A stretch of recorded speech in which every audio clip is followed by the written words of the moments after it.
نحمده ونستعينه ونستغفره ونعوذ بالله من شرور أنفسنا ومن سيئات أعمالنا من يهده الله فلا مضل له ومن يضلله فلا هادي له ونشهد أن لا إله إلا الله وحده لا شريك له ونشهد أن سيدنا وسندنا وحبيبنا ومولانا محمدا عبده ورسوله أرسله بالحق بشيرا ونذيرا وداعيا إلى الله بإذنه سراجا وقمرا منيرا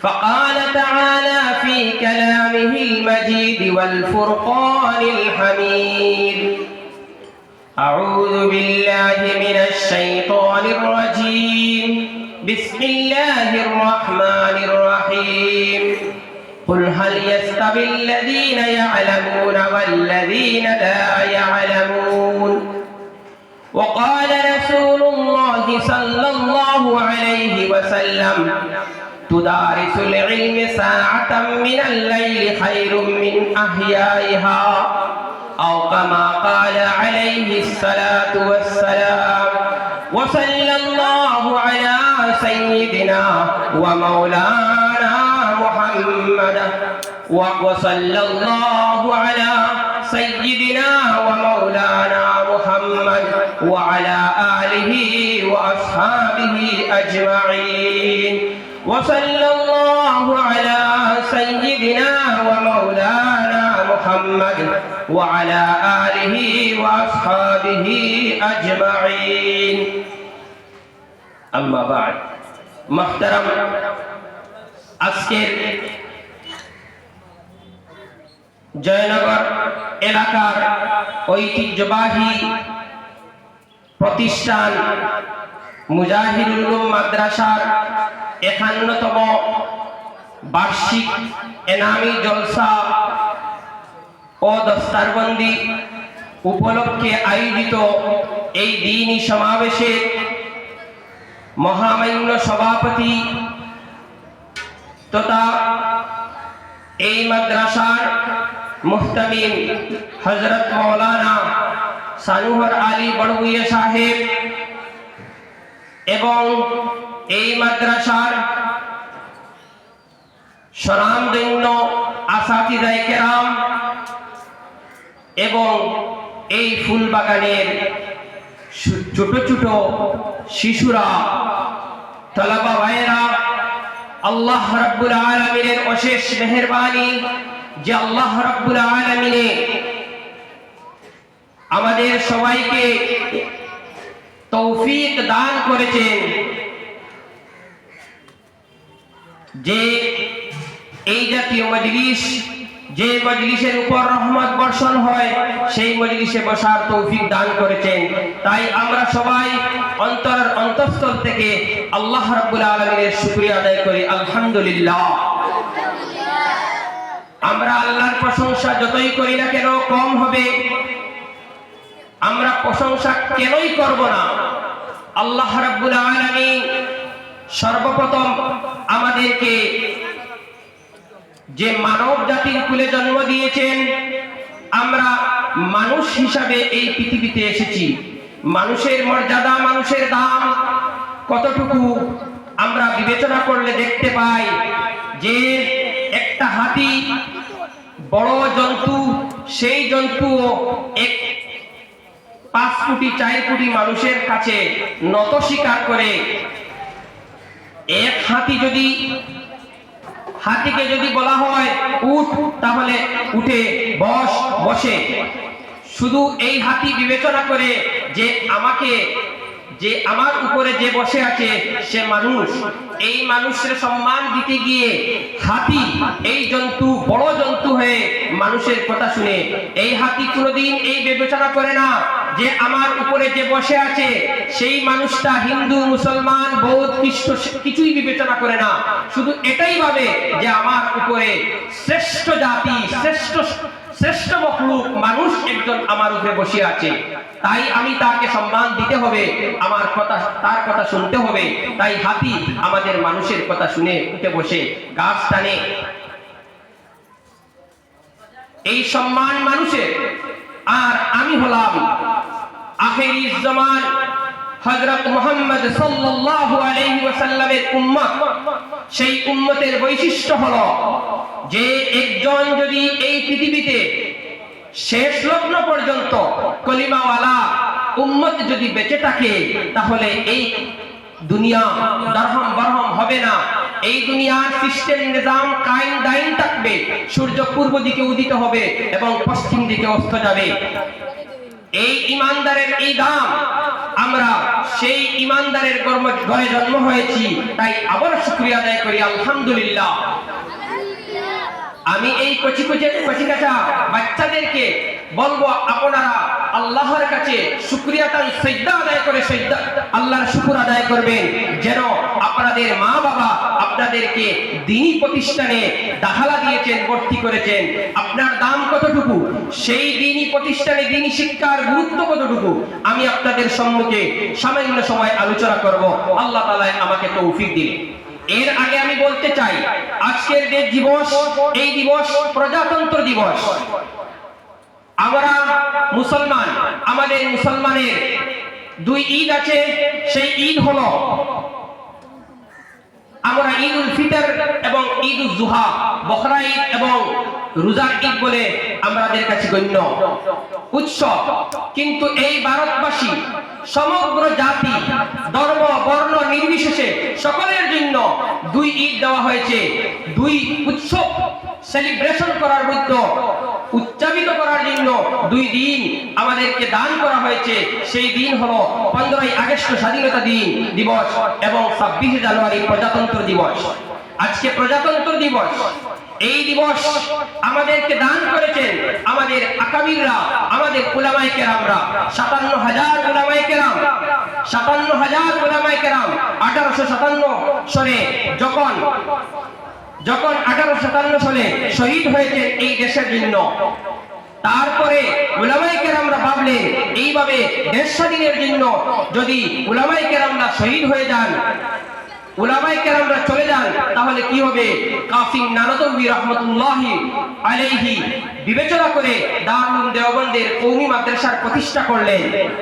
এই প্রতিষ্ঠা করে এই দারুল দেওবন্দের একটি শাখা এই মাদ্রাসা প্রতিষ্ঠার একটি অঙ্গই হচ্ছে দেশের মধ্যে শান্তি কায়েম করা, দেশের স্বাধীনতাকে অক্ষুণ্ণ রাখা, দেশের সংবিধানকে সুরক্ষা করা।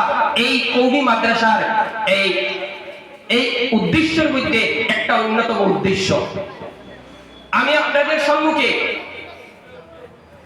মাদ্রাসা শিক্ষার বৈশিষ্ট্য, মাদ্রাসা শিক্ষার ফজিলত এবং আমরা কেন দ্বীনি শিক্ষা অর্জন করব, এই সম্পর্কে কিছু বলতে যাব। আমরা সাধারণত জানি শিক্ষা কাকে বলে, আমরা জ্ঞান কাকে বলে। আমরা সবাই জানি যে কোনো জিনিস জানার নাম জ্ঞান, যে কোনো জিনিস জানার নাম জ্ঞান, এটা আমরা সবাই জানি এবং বুঝি। কিন্তু প্রকৃতপক্ষে জ্ঞান কাকে বলে, শিক্ষা কাকে বলে? শিক্ষার ডেফিনেশন হলো, যেটা আমি বুঝি বা আমাদের আকাবিররা আমাদেরকে শিক্ষা দিয়েছেন এই মাদ্রাসা শিক্ষার মাধ্যমে, আমাদেরকে শিক্ষার ডেফিনেশন দিয়েছেন যে এই জিনিস জানার নাম শিক্ষা, যে জানার মধ্যে মিথ্যা মুক্ত, পদস্খলন মুক্ত। যে জানলে যে কিছু জানার মধ্যে মিথ্যা মুক্ত থাকবে, পদস্খলন মুক্ত থাকবে। সবকিছু জানলে যে কোনো জিনিস জানলে শিক্ষা হয়ে যায় যদি, তাহলে চুরি বিদ্যা, সন্ত্রাসী বিদ্যা যারা শিখয়, যারা ত্রাস সৃষ্টি করে, তাকেও শিক্ষা বলা হবে যদি যে কোনো জিনিস জানার নাম শিক্ষা হয়। আর অন্য প্রসঙ্গ গেলে আমাদের চাইতেও শিক্ষিত অন্য মখলুক আল্লাহ তাআলা বানিয়ে রেখেছেন। যেমন আমাদের চাইতেও শিক্ষিত একটা মুরগি, যখন একটি মুরগি বাচ্চা ডিম দেয়, এই ডিম থেকে বাচ্চা বাহির করে, এই মুরগি কোন ডাক্তারের কাছে কোন আল্ট্রাসোনোগ্রাফি করে দেখেছে কি কোথায় থেকে অপারেশন করে বাচ্চাটাকে বাহির করবে ডিম থেকে? মুরগি উম দিয়ে বাচ্চা বাইর করে, যখন বাচ্চা বাইর করে তখন দেখবেন মুরগের শুক্লা যেটা আছে এই শুক্লার মধ্যে ডিমের মধ্যে অল্প জায়গা, সামান্য জায়গা কানা থাকে, কানা করে এই সামান্য জায়গাতে ছিদ্র করে বাচ্চাটা বাইর করে। মুরগি কিভাবে জানলো এই বাচ্চার যে ডিমের ভিতরে বাচ্চা আছে এই বাচ্চার মুখটা এই জায়গায় আছে? এই শিক্ষা কোথা থেকে পেল? একটা ইঁদুর, কুন্দুর, যখন একটা ইঁদুর মাটিতে গর্ত করে সে জানে আমার সঙ্গে হামলা হতে পারে, আমি অন্য জায়গায় রাস্তা বানাই দেখি, একদিকে পানি ডালা হয় অন্যদিকে বুঝুত্তি উন্দুর বাইর হয়ে যায়। এই উন্দুর কোথা থেকে শিক্ষা পেল? একটা উলি যে বিল্ডিং তৈরি করে এই বিল্ডিং এর তৈরি করার জন্য কোথা থেকে শিক্ষা পায়? বাবুই পাখি, যে বাবুই পাখি গাছের মধ্যে, তাল গাছের পাতার মধ্যে খের দিয়ে যে পেস্ট লাগাই, এক তাল গাছের পাতার মধ্যে যে পেস্ট দিয়ে একটা পেস্ট দিয়ে বাসা বাঁধা তৈরি করে, সেই বাঁধা কোনো তুফানে ভাঙতে পারে না। তুফান দিয়ে সেই বাঁধাকে যদি তুফান দিয়ে গাছকে বা পাতাকে ছিড়িয়ে দেয় তাহলে বাঁধাটা ভাঙবে, আর না হয় এই বাবুই পাখির বাধা কেউ বাঁধতে পারে না। সেই শিক্ষা, যে খেরের পেস্ট দেওয়ার শিক্ষাটা কে দিয়েছে? আমাকে আপনাকে দেওয়া হয় যদি একটা তাল গাছের পাতার মধ্যে খের দিয়ে পেস্ট লাগানোর জন্য, আমি পেস্ট লাগাইলে অল্প ফ্যানের বাতাস দিলেই পড়ে যাবে, কিন্তু সেই শিক্ষা কোথা থেকে পেল? চিন্তার বিষয়। সেই শিক্ষা আল্লাহ রাব্বুল আলামিন ওকে দান করেছেন। আমরা যে কোনো জিনিস জানলেই যে আমরা বলে দিই এটাকে শিক্ষা, প্রকৃতপক্ষে সেটাকে শিক্ষা বলা হয় না। শিক্ষা যে জিনিস, ওই জিনিস জানার নাম যে জিনিস জানার মধ্যে মিথ্যা মুক্ত, পদস্খলন মুক্ত। আমরা সাধারণত শিক্ষা অর্জন করে থাকি প্রথমত পঞ্চ ইন্দ্রিয়ের মাধ্যমে। 5টা অঙ্গ আছে, চক্ষু, কর্ণ, নাসিকা, জিহ্বা, ত্বক, 5 সেন্স। আমরা নলেজ হাসিল করে থাকি 5 সেন্সের মাধ্যমে। চৌকি দ্বারা দেখে আমরা নলেজ হাসিল করি। যা দেখি তা কি সত্য? না, তা সত্য নয়। আমরা কোনো সময় বালিতে চলে যাই, মরুভূমিতে চলে যাই, মরুভূমিতে চলে যাওয়ার সঙ্গে আমরা দেখতে পাই সম্মুখে জল। আমরা যখন ফিশের রাস্তা থেকে বাস দিয়ে যাই তখন বাসের সামনে বসলে দেখা যায় সামনে জল, তারপরে কতক্ষণ আগে দেখি না ফিশের রাস্তাই রদির ঝিলিক যে সময় পড়ে সে সময় রদির চমকে আমরা বালির মধ্যে, ফিশের মধ্যে জল দেখি, কিন্তু যখন এগিয়ে যাই সম্মুখে তখন জল দেখি না। তাহলে বোঝা গেল যে খালি চোখে আমরা যা চোখে দেখি তা থেকে যে জ্ঞান পাই তা মিথ্যা মুক্ত নয়, পদস্খলন মুক্ত নয়। তারপরে আমরা নাক দিয়ে যে জ্ঞান হাসিল করি এই জ্ঞানের মধ্যেও আমরা একটা জ্ঞান আহরণ করি, এই জ্ঞানের মধ্যেও মিথ্যা মুক্ত নয়, পদস্খলন মুক্ত নয়। আমরা যখন আমাদের নাকে সর্দি হয়ে যায়, কাশি হয়ে যায়, নাকের গন্ধ ছড়িয়ে যায়, তখন আমাদের সামনে যদি সুগন্ধি এবং বদবু কোনো গন্ধ থাকে তাহলে আমরা সুগন্ধিতেও বুঝতে পারি না আর বদবুকে বুঝতে পারি না, কিছুই লাগে না। আমরা জিহ্বা দিয়ে আমরা কিছু জ্ঞান আহরণ করি টেস্ট করার মাধ্যমে। আমাদের তরকারিতে লবণ হয়েছে কিনা আমরা জিহ্বা দিয়ে দেখি, আমরা তরকারিটা টেস্ট হয়েছে কিনা, মজা হয়েছে কিনা জিহ্বা দিয়ে দেখি। যখন আপনাদের জ্বর হয়ে যায় বা জিহ্বার মুখের মধ্যে গা হয়ে যায় তখন আমরা বুঝতেই পারি না যে আমাদের যে এই যে জিহ্বা দ্বারা যে জ্ঞান আহরণ করা হলো এই জ্ঞানটা মিথ্যা মুক্ত নয়। তরকারি রান্না মজা হয়েছে তারপরেও আমরা কি বলবো? আমার মুখের মধ্যে মজা নাই, আমি বলবো মজা হয়েছে না। এর কারণ আমার জিহ্বার মধ্যে ব্যাঘাত ঘটছে, তরকারির মধ্যে ব্যাঘাত ঘটেনি। তাহলে আমরা জিহ্বা দিয়ে যে জ্ঞান আহরণ করি এই জ্ঞান মিথ্যা মুক্ত নয়। তারপরে আমরা 5 সেন্স দ্বারা আমরা হাত দিয়ে ছুঁয়ে আমরা টাচ করে আমরা জ্ঞান আহরণ করি, এই টাচ করে যে জ্ঞান আহরণ করি সেটাই মিথ্যা মুক্ত নয়। আমাদেরকে আমাদের হুজুর একটি কিস্সা বলেছিলেন 5 সেন্সের মধ্যে, মানে টাচ করার মধ্যে 3 অন্ধ একটি হাতি সম্পর্কে জ্ঞান আহরণ করার চেষ্টা করেছিল। একজন অন্ধ হাতির সুরের মধ্যে ধরলো, তখন সে বলল হাতি শিয়ার মতো, হাতি শিয়ার মতো। একজন অন্ধ হাতির কানের মধ্যে ধরেছিল, তখন বলল হাতি এই কুলার মতো। একজন হাতির পেটের মধ্যে ধরেছিল, তখন বলল যে না, হাতি ডামের মতো, ডাম যেভাবে সেটা। তিন অন্ধ তিনটা সেন্স টাচ করেছে, তিন দিকে টাচ করেছে, তিনটা জ্ঞান হয়েছে। এক একজনের এক এক মত হয়ে গেছে একটা বস্তু সম্পর্কে জানতে। তারপরে আমরা যে সেন্স দ্বারা জ্ঞান আহরণ করি, আজকে ঠান্ডার সময়, আজকে ঠান্ডার শীতের সময় যদি কেহ শুধুমাত্র খালি গায়ে খালি বদনে এই প্যান্ডেলে রাত্রে 10-12টার সময় এসে হাজির হয়, তাহলে আমরা বলবো ওর শরীরে কোনো অসুবিধা হয়েছে। স্বাভাবিক হলো গরমের দিন গরম লাগা এবং শীতের দিন শীত লাগা, এটা স্বাভাবিক। এটা ঊর্ধ্বে চলে গেলে তার শরীরের মধ্যে যে সেন্স আছে, এই সেন্সের মধ্যে অসুবিধা হয়ে গেছে। যে 5 সেন্স দ্বারা যা আমরা জ্ঞান আহরণ করি তা মিথ্যা মুক্ত নয়, পদস্খলন মুক্ত নয়। তারপরে একদম আগে আমরা জ্ঞান আহরণ করি। আমরা আকাইদে নাসফি কিতাবের মধ্যে পড়েছি যে জ্ঞান আহরণ করার তিনটা বৈশিষ্ট্য। প্রথমে তো 5 সেন্স দ্বারা আমরা জ্ঞান আহরণ করি, পঞ্চ ইন্দ্রিয় দ্বারা। পঞ্চ ইন্দ্রিয় যখন ফেল মারে তখন আমরা কাটাই আকলে সালিম, আমাদের আকল দ্বারা, বিবেক দ্বারা। এই প্যান্ডেলের মধ্যে রাত্রে 12টার সময় যদি কোনো মানুষ উলঙ্গ বদনে এসে যায়, তার কোনো শীতের কাপড় না পরে এসে, তাহলে আমরা আমাদের আকল এটা বিবেক গাওয়াই দিবে ও হয়তো পাগল, আর না হয় তার শরীরের মধ্যে কোনো অসুবিধা হয়েছে, ডাক্তার দেখাতে হবে।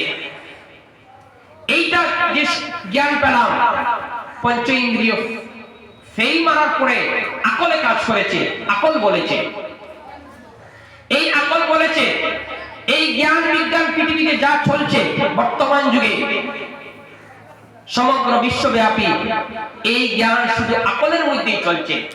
আকল বলেছে পৃথিবী ঘুরে সূর্য স্থির, আকল বলেছে সূর্য ঘুরে পৃথিবী স্থির।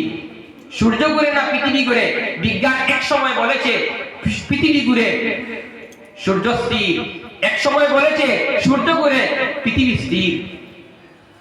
আকল ফেল মেরে দেয়। কোরআনের যত উন্নতি, এই বিজ্ঞানের যত উন্নতি, কোরআন তত বুঝতে সহজ হয়েছে, তত বুঝতে সহজ হয়েছে। আমরা কোরআনকে স্টাডি করলে বুঝতে পারি যে বিজ্ঞান কোরআনের মতেই চলছে। কোরআন যা বলছে বিজ্ঞান এক সময় সেদিকে যাচ্ছে। প্রথমে বিজ্ঞান বলেছিল আকল দিয়ে সূর্য ঘুরে পৃথিবী স্থির, তারপরে বলল না সূর্য স্থির, এই পৃথিবী ঘুরে, এই সূর্য স্থির পৃথিবী ঘুরে। এইভাবে বলতে বলতে এখন বলছে সূর্য ঘুরে পৃথিবী ঘুরে। আমরা বলি বিজ্ঞানও ঘুরে, বিজ্ঞানও ঘুরতেছে, বিজ্ঞানও ঘুরতেছে। বিজ্ঞানের নতুন আপডেট ভার্সন আসছে, আপডেট ভার্সন আসছে, সেই পুরাতনটা পুরাতন হয়ে গেছে, ঘুরছে। কিন্তু যখন আকলে সালিমে কাজ করে না, এই আকলে সালিম জ্ঞান, আকল, বুদ্ধি, বিবেক দ্বারা যে জ্ঞান আহরণ করা হয় তাও ফেল মারি যায়। তারপরে কথা হলো যে জ্ঞান কোনটা থেকে হাসিল করব। জ্ঞান যে 3 নম্বর জ্ঞান হাসিল করার উৎস হলো খবরে মুতাওয়াতির, ইলমে ওয়াহির জ্ঞান। ইলমে ওয়াহির জ্ঞান, কোরআনের জ্ঞান এবং হাদিসের জ্ঞান।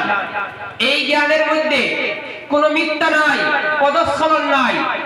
যে ব্যক্তি কোরআন থেকে জ্ঞান আহরণ করবে এবং হাদিস থেকে জ্ঞান আহরণ করবে, তার পাও পিছলার কোনো সন্দেহ নাই। সে নিশ্চয় কামিয়াব হবে, সে নিশ্চয় কামিয়াব হবে এবং নিশ্চয় সে সমাজকে সুশিক্ষা দিবে।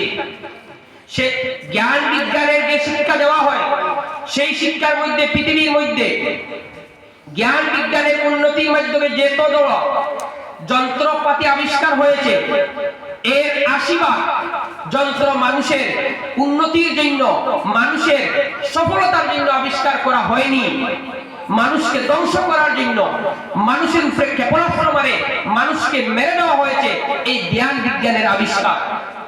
কিন্তু ইলমে ওয়াহির জ্ঞান দ্বারা একজনও মানুষকে বেফতভূমি করা হয়নি। এই মাদ্রাসা, কওমি মাদ্রাসাতে সেই শিক্ষা দেওয়া হয় যে শিক্ষার মাধ্যমে মানুষকে মানুষ হিসেবে গড়ে তোলা হয়। আমরা এই কথা বলতে পারি, আপনাদের সঙ্গে একমত হতে পারি সর্বদাই, যে এই মাদ্রাসাতে ডক্টর বানানো হবে না, এই মাদ্রাসায় ইঞ্জিনিয়ার বানানো হবে না, এই মাদ্রাসাতে প্রফেসর বানানো হবে না, এই মাদ্রাসা থেকে বড় শিক্ষাবিদ তৈরি করা হবে না। এই মাদ্রাসা থেকে ইনশাআল্লাহ, এটা কসম খেয়ে আল্লাহর বলতে পারি, এই মাদ্রাসা থেকে মানুষ হিসাবে গড়ে তোলা হয়, মানুষকে মানবতার শিক্ষা দেওয়া হয়, যাতে মানুষের কাছে মানুষ রূপে মানুষের সঙ্গে ব্যবহার করতে পারে। বর্তমান যুগে মানুষ মানুষের সঙ্গে গরুর চাইতেও বেশি, পশু পক্ষীর চাইতেও বেশি নিকৃষ্ট মনের সহিত ব্যবহার করছে। যারা ব্যবহার করছে, যারা উন্নত মানের শিক্ষিত মানুষ, জ্ঞান বিজ্ঞানের শিক্ষায় শিক্ষিত, পৃথিবীর এটম পাওয়ার, পৃথিবীর মধ্যে সবচেয়ে উন্নত মানের শিক্ষিত যারা, তারা মানুষকে মারছে, মানুষকে মানুষ হিসেবে গণনা করছে না সেই জ্ঞান বিজ্ঞানের শিক্ষিত যুগে। কিন্তু খোদার কসম, এই মাদ্রাসা থেকে মাদ্রাসা পড়ুয়া যারা ছাত্ররা গঠন করা হয়, তারা কোনোদিন মানুষকে অমানুষ হিসাবে ব্যবহার করবে না। কোরআন ও হাদিসের আলোকে আলোকিত হয়ে, রঙ্গিত হয়ে সমাজকে কোরআন ও হাদিসের দিকে ডাকবে। কোরআন হাদিস বলছে, নবী করিম সাল্লাল্লাহু আলাইহি ওয়াসাল্লাম যে যুগে আবির্ভাব হয়েছিলেন, এসেছিলেন, যে যুগের মধ্যে, যে সময়ের মধ্যে, যে জায়গার মধ্যে, সেই জায়গার মানুষকে বর্বর জাতি বলে একটাই তো সেই সময় করা হতো, জাহিলিয়াতের যুগ বলা হতো। সেই জাহিলিয়াতের যুগের মধ্যে নারীর কোনো অধিকার ছিল না। এক সাহাবী নবী করিম সাল্লাল্লাহু আলাইহি সাল্লামের সম্মুখে এসে বলছেন, ও আল্লাহর হাবিব, আমি যখন জাহিলিয়াতের যুগের মধ্যে ছিলাম, গয়র মুসলিম ছিলাম, ইসলাম কবুল করিনি, তখন আমার একটি মেয়ে জন্ম হয়েছিল। সেই মেয়েকে আমি আমার নিজের হাতে মেরেছি। নবীজিকে পুরা ঘটনা শোনালেন, ও আল্লাহর হাবিব, আমি বিজনেসের কারণে বাড়ির বাইরে থাকতাম, আমার স্ত্রী গর্ভবতী হয়ে গেলেন, আমি জানলাম না। কয়েকদিন পরে এসে দেখলাম যে আমার ঘরে ফুটফুটে বাচ্চা হয়েছে। আমার খুব মায়া লাগলো, দয়া লাগলো। এই ছোট মেয়ে বাচ্চা আমি আদর করলাম, দেখলাম আমার মেয়ে, আমার স্ত্রী আমার কাছ থেকে এই মেয়েকে সবসময় দূরে রাখত। আমি ভাবতাম, মনে করতাম, কোন মেয়ে জন্ম হলে আমাদের সমাজের সেই বর্বর যুগের মধ্যে সেই সিস্টেম ছিল, সভ্যতা ছিল যে মেয়ে যারা জন্ম হয় তাকে হত্যা করে দেওয়া। আমিও মনে মনে কল্পনা করলাম, আমি সমাজের সাথে বেইজ্জতি হয়ে যাওয়ার আমার, আমি এই মেয়েকে হত্যা করে দেব, মেরে ফেলব। একদিন আমার স্ত্রীকে বললাম, এই মেয়েকে, যখন মেয়ের 9 বছর হয়ে গেছে, 6 বছর কিংবা 9 বছর, ফুটফুটে শিশু, সুন্দর, আমি বললাম যে আমার মেয়েকে সাজ্জিত করে দাও, সুন্দর করে সাজাইয়া দাও। মার হাতটা কিন্তু সুন্দর করে সাজাইয়া বাপে লইছই, আর যাইতে সময় রাস্তার মধ্যে কর্তা কিন বাইতে সময় একটা কুদাল নিছই, লুকাইয়া লইছই, মেয়েরে লইয়া কইছেন, হেই গ্রামে গিয়ে আমরা খেলা করব, তোমার কুটুম আছেন, সেই গ্রামের মধ্যে আত্মীয় স্বজন আছেন, তারার লগে যাইমু, কুটুম বাড়িতে পাহানি দিতাম। এই কথা কইয়া এই বাচ্চারে লইয়া রওনা দিছই। এক সুদূর এলাকার মধ্যে, জঙ্গলের মধ্যে যাওয়ার পরে বাচ্চারে রাস্তার পাশে বয়াইছই, আর বয়াইয়া তাই গাছ খোলা আরম্ভ করছই। যখন গাছ কুদিতরা কুদতে কুদতে কুদতে কুদতে বড় গাছ করে লইছই, এক পর্যায়ের মধ্যে বাফর গাম বাড়াইয়া বাইয়া পড়ে। তখন এই ফুটফুটে শিশু আইয়া বাফর গামটা কিন বাফর লগে ফুরিন্তর মায়া খুব বেশি থাকে, ফুড়িয়ে আইয়া ফুড়ির ফরগর আসল দিয়া বাফর কপালটা কিন এইভাবে গামছা গাম মুসিদরা আর কইত্রা, আব্বা আপনি কিতার লাগি নত হেরান হইতরায় গাত তুদিতরায় কুটুম বাড়ি পাখানি যেতাম না নি আপনি গাতিকু কিতার লাগি তুদিতরা গাম বাবে হেরান হইতরা হইয়া গাম ফুসিয়া দিতরা এই গাম ফুসিয়া দিতরা আর ফুরিয়ে কইতরা কিতার লাগি দাড়ি বালি লাগে দাড়ি জ্বালাইয়া বালি জ্বালাইয়া দিতরা এক পর্যায়ে সে গাত সম্পূর্ণ খরা হয়ে গেছে তখন বাপে এই ফুরিরে উড়ো লইছই আর লইয়া গাতর মধ্যে ফালাই দিতা যখন জগরছই তখন ফুরির আর বুঝতে বাকি রইছে না তখন ফুরি একটা কুতি মিনতি করি বাপরে কর ও আব্বা আমারে ছাড়ি দেও আমি হউ গ্রাম গিয়া যে সাধারণ দিয়া বাঁচি দিইমু আমি মরতে চাই না আমি বাঁচতে চাই আমারে ছাড়ি দেও আমি কইতাম না হেররে সমাজের মানুষরে আপনার ফুরি বলিয়া আমি আপনার ফুরি বলিয়া কইয়া আপনার বেইজ্জত করতাম না আমারে ছাড়ি দেও তখন এই সাহাবিয়া কইতরা নবীর সামনে ঘটনা শুনাইতরা কইতরা ও আল্লাহর হাবিব তখন আমার হৃদয়টা ফাঁসাল হয়ে গেছিল আমি আমার ফুরিরে আমি সমাজের খালি ইজ্জতটাই বুঝছি যে আমি ফুরিব তাহলে আমার বেইজ্জত হয়ে দিব আমি আমার ফুরিরে এক পর্যায়ে গাতের মধ্যে নিক্ষেপ করছি বালি দেওয়া আরম্ভ করছি চতুর্দিক থেকে বালি দিয়া গাড়ি নিয়েছি গলা পর্যন্ত আই গেছে এক পর্যায়ের মধ্যে আমি বড় এক পাথর লইছি আর পাথর লইয়া আমার ফুরির মাথার মধ্যে এই পাথর দিয়ে জুড়ে নিক্ষেপ করছি আঘাত করছি এই ফুরির শেষ যে শব্দ আসলো সেই শব্দটা আমার কানে এখনো গুনগুন করে আমার হৃদয় কম্পিত হয়ে যায় আমার হৃদয়ে দাঁড়ে না আমি ডাকতে পারি না তখন যখন কল্পনা করি এই ফুরির শেষ শব্দটা ছিল ওয়া বাপ হইয়া যে আওয়াজ করলো এই আওয়াজটা এখন পর্যন্ত আমি হইতে তারিফ পারি না তখন নবী করিম সাল্লাল্লাহু আলাইহি সাল্লামের দুই চোখ দিয়া পানি বাইয়া যায় আর নবী করিম সাল্লাল্লাহু আলাইহি সাল্লামে কইতরা ও আমার সাহাবী ইসলাম তো বলে আল ইসলামু ইয়ানহাদিমু মা ক্বাবলাহা ইসলাম যত আগর যত গুনাহ আছে সারা গুনাহরে maaf করে দিলাই ইসলাম কবুল করার কারণে তোমার তো সারা গুনাহ maaf হয়ে গেছে কিন্তু তুমি আমার সামনে আর তোমার চেহারা দেখাইও না আমার তোমার দেখলে আমার এই অবুঝ এই নিষ্পেষিত নারী হওয়ার কথা মনে হয়ে যায় সেই গর্তটা কি এই বর্বর যুগের মধ্যে সেই গর্তটা কি যে নারী জাতিকে সম্মান দিকে সম্মানের আসনে বসানেওয়ালা একমাত্রই ধর্ম ইসলাম আর ইসলামকে বলা হয় ইসলাম গুলামীর ধর্ম নারীকে পর্দার মধ্যে রাখা হয় ইসলামকে অবহেলিত করা হয় কিন্তু প্রকৃতপক্ষে যারা ইসলামের শিক্ষা অর্জন করেছেন এবং কোরআন ও হাদিসের জ্ঞান অর্জন করেছেন তারা নারীকে রানীর সিংহাসনে বসিয়েছেন নারীকে বাজারে বাহির করে